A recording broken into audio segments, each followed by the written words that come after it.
Blanc Show, written by Mac Benoff, with Mary Jane Croft, Joe Kearns, Hans Conried, Elvia Allman, Jill Walker, Bud Whittam, the sportsman, Victor Miller and his orchestra, and starring the creator of the voice of Bugs Bunny. What's up, Doc? The Mel Blanc Show, with Mel playing his new character, Zookie. Hello, everybody. Hello, everybody. Hi. And starring himself in person, Mel Blanc. Hi, folks. Ugga, ugga, boo, ugga, boo, boo, ugga.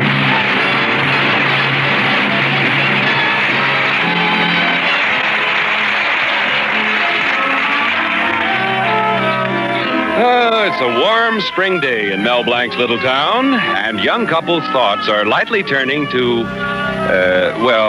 thoughts. Everybody has springitis, and we hear Mary Baker saying to her boyfriend, Warren, Gosh, Warren, I've been tapping my feet all day long. Gee, I wish I'd known, Mary. We could have gone to a dance tonight. And elsewhere, we hear Barbara Bevins saying to her boyfriend, Jerry, Gosh, Jerry, I've been tapping my feet all day long. Gee, I wished I'd known, Barbara. We could have gone to a dance tonight.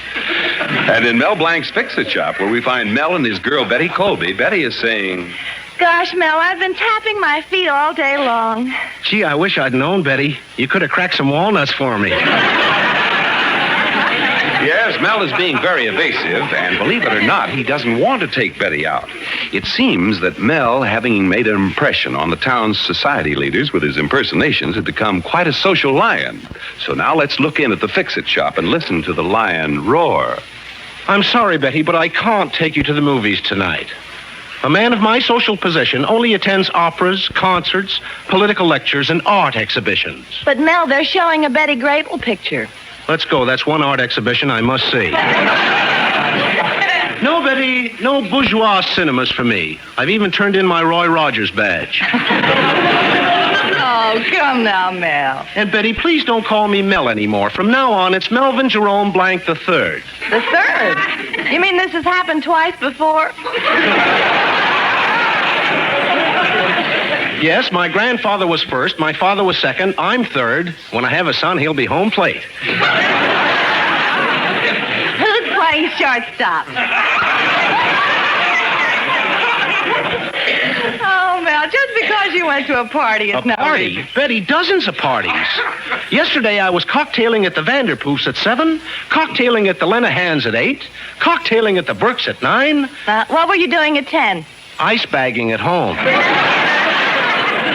Well, then you can't go with me tonight, huh? No, Betty. Tonight I've been invited to the mansion of Mrs. Grimes, the society leader of our town. Boy, I can't wait till I get there. I'll kill him with my impersonations. Oh, here comes Father. Hello, Father. Oh, hello, Betty. Hello, Mel. Neighborly greetings to you, Squire Colby. Squire Colby. Such affectation.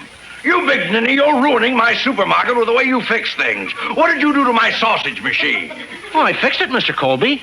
Well, I didn't have enough parts, so I put some in from a cigarette-making machine. Cigarette-making machine? No wonder those sausages came out with cork tips.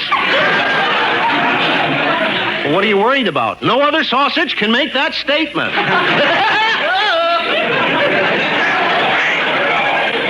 Looking at you, I often wonder, how long can a person live without a brain? But don't worry, Mr. Colby. You've got plenty of good years left yet. Come along, Betty. Let's not waste our time any longer. Humph! Good day, Squire. Gosh, I must have sounded like an awful heel to Betty and her father. But if you want to get ahead in the world, you got to be tough. I better practice my impersonations for Mrs. Grimes. Oh, here comes Mrs. Grimes herself. Ah, greetings, Squiress Grimes. Oh, Melvin Blanc. Oh, the effervescent exuberance of spring. Melvin, I'm blossoming all over. I'm budding. Oh, I'm a tree. Well, don't look now, Mrs. Grimes, but your sap is showing. Oh, Melvin, you're so droll. You know, ever since you flitted into our social set, we've become rejuvenated. Oh, I feel like a spreading bough. I feel like a fruit-laden tree. I feel like a leafy elm. Oh, and you've done it all. I feel like a sack of Vigoro.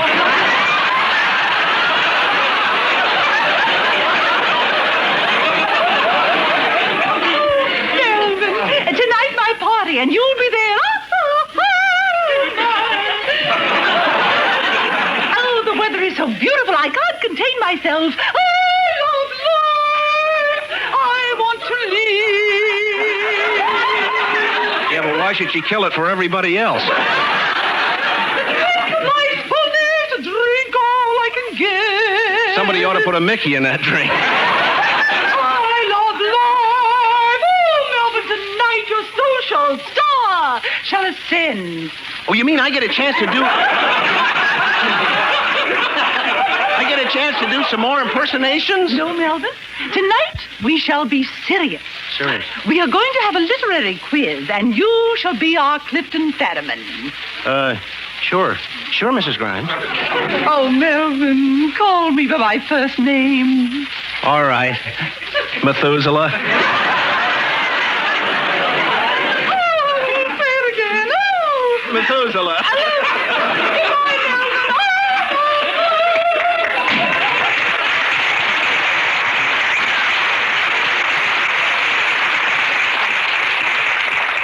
Gosh, what she could do for that Brooklyn infield. Well, what can I do for myself?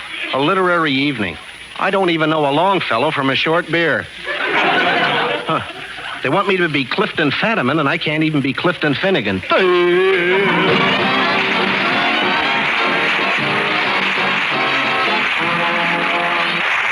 now back to Mel Blanc. Tonight's problem is, how can Mel hold up his end of the literary evening to which Mrs. Grimes has invited him? But when it comes to things literary, Mel is strictly blank. Right now, he's in his fix-it shop trying to think of something very literary when in comes the town Beau Brummel, Hartley Benson. Hello, Hartley. It's good to see you. Naturally, Mel, old boy. It's always good to see great, big, adorable me.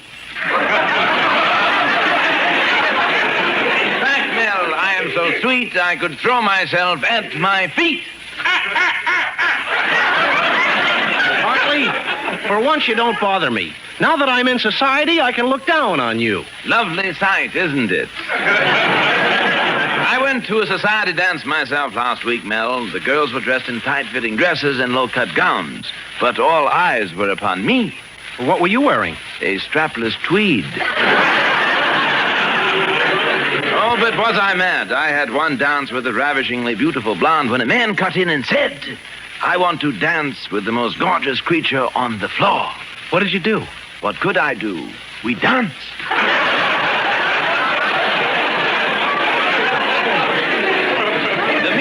The music was supplied by Phil Spitalny and his all-girl orchestra. But when I entered the hall, the girls all stopped playing. Why? Mel, old boy, you can't pant and play the trombone at the same time. Who wants to be a hit at a dance? I'm a big shot in real society. Well, Mel, I'm being featured in an advertisement that is real society. It carries a picture of me, and underneath it says, he's lovely, he's engaged, he's marrying himself. Yes, as a matter of fact, my face may be on the cover of Look. Hardly with a face like yours, I'd look for cover. Oh, that does it. You've made me indignant. Why, I'm so indig I could nant. Good day, Mel, you buffoon, and I leave you with the words of the immortal John Keats. A thing of beauty is a Hartley Benson.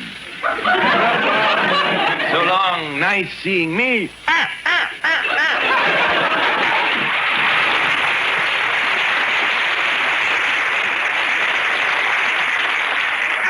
I don't know anything about literature. I think I'll call up Mrs. Grimes and tell her I can't come. Hello, Mel. Ugga-ugga-boo, ugga-boo-boo, ugga. Greetings, great and mighty zebra. Ugga-ugga-boo, ugga-boo-boo, ugga. What's the matter, mighty potentate? You look tired. Oh, I am, Mel. I haven't slept a wink in nights. Lately, my wife's been walking in her sleep. Well, why should that keep you awake? All night long, I run around opening up windows. Mighty potentate, you live on the 4th floor of an apartment house. You wouldn't want your wife to fall out, would you? Ha! You got a new thing now, Mel. She goes to bed with hot water bottles. Mel, it's like sleeping next to a stack of old tires. Last night, though, she was in a good mood. She kissed me 10 times. tell you, Mel, it's like being trapped in a convertible with the top going up and down.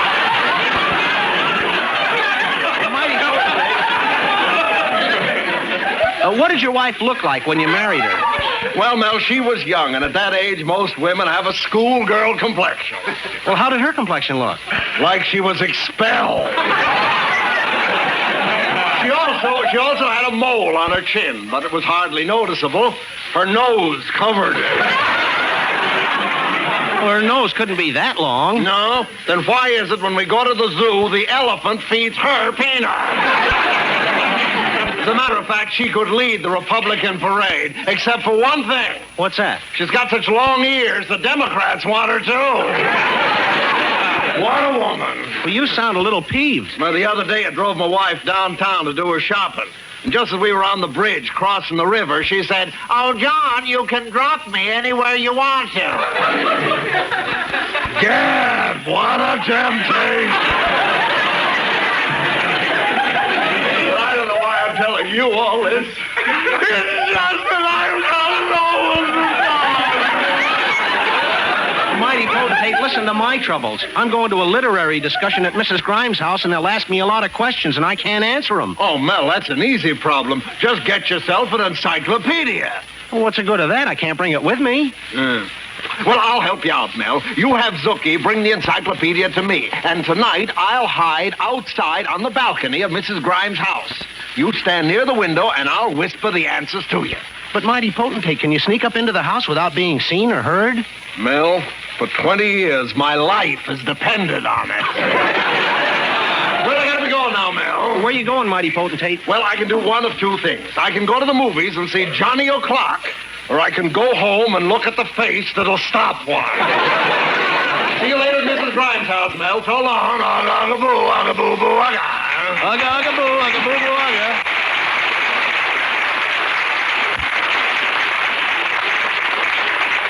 Now to send Zookie over to get an encyclopedia and bring it to the Mighty Potentate's house. Oh, Zookie! Zookie!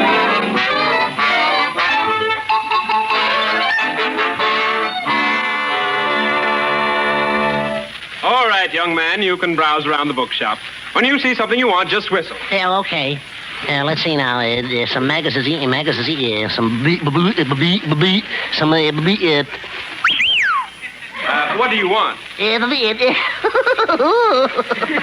that blonde behind the counter. No, I want an encyclopedia. Well, here's one you might want. It's got all the latest statistics in it. California. The average rainfall for California has been in 9 inches, 2 feet, 6, 10, 12 feet. Run for the hills! The dam is broken! The figures on California pedestrians are interesting, too. Well, let's see. Automobiles knocked down 4 out of 5, 6 out of 99 out of 100. They haven't got a chance. Now, will you take the book? Oh, sure. Wrap up the wrap up the blonde.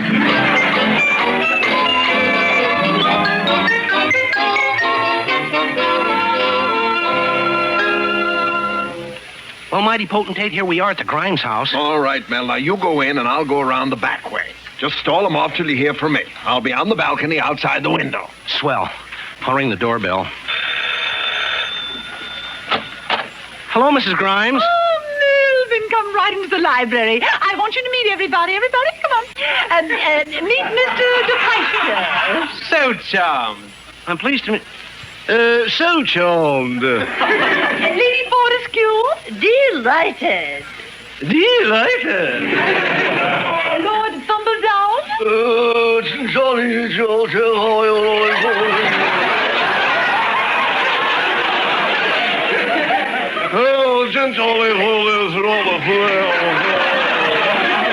The Raja Magavani. Mahari, Sahib.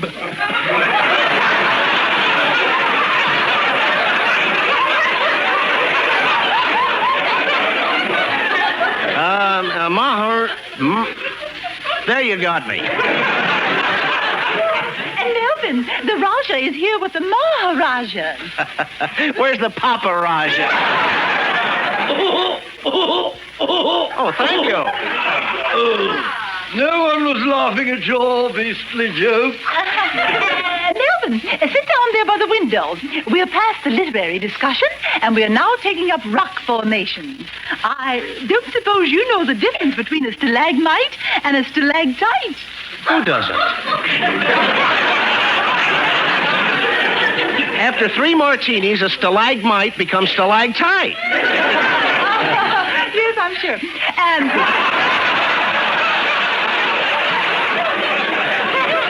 No, Melvin. Stalagmites come out of the floor, and stalactites come out of the ceiling. Well, that's funny. In my fix-it shop, they come out of the woodwork.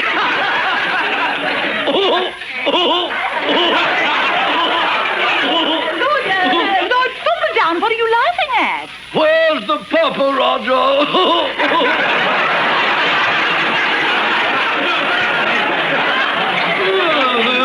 It's too funny. I shall laugh uproariously.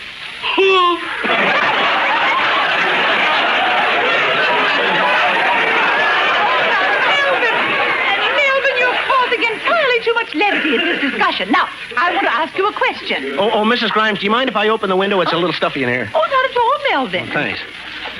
Hey, Mr. Cushing, are you out there? Okay, Mel, I'm all set. Now, are you ready for the question, Melvin? Go right ahead, Mrs. Grimes. I have a gentleman in the balcony. I mean, ask me anything you want. I warn you, this is a stickler. Now, quiet, Melvin. This is the question. How many children were born in an average Italian city in 1925? Hey, Mel, in the city of Florence, Italy, there were 50,000 children born. Oh, I've got it, Mrs. Grimes. In 1925, a girl by the name of Florence, who lives in Italy, gave birth to 50,000 children.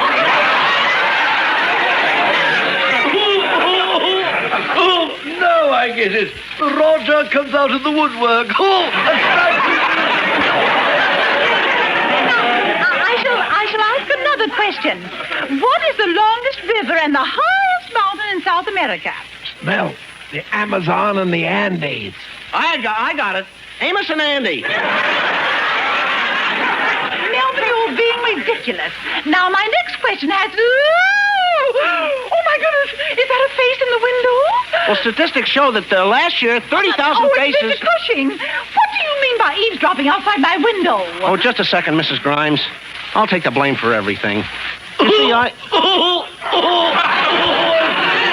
what's the matter now? I just got it. Avis and Andy had 50,000 children. That's tremendously funny. Shut up!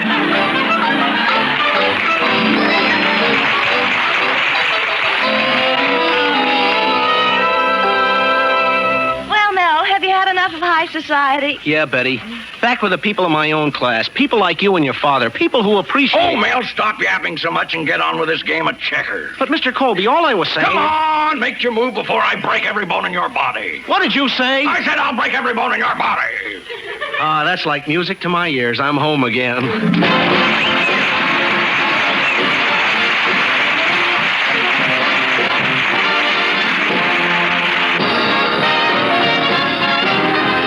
This is Bud Easton reminding you that next week, part of the country goes on daylight saving time.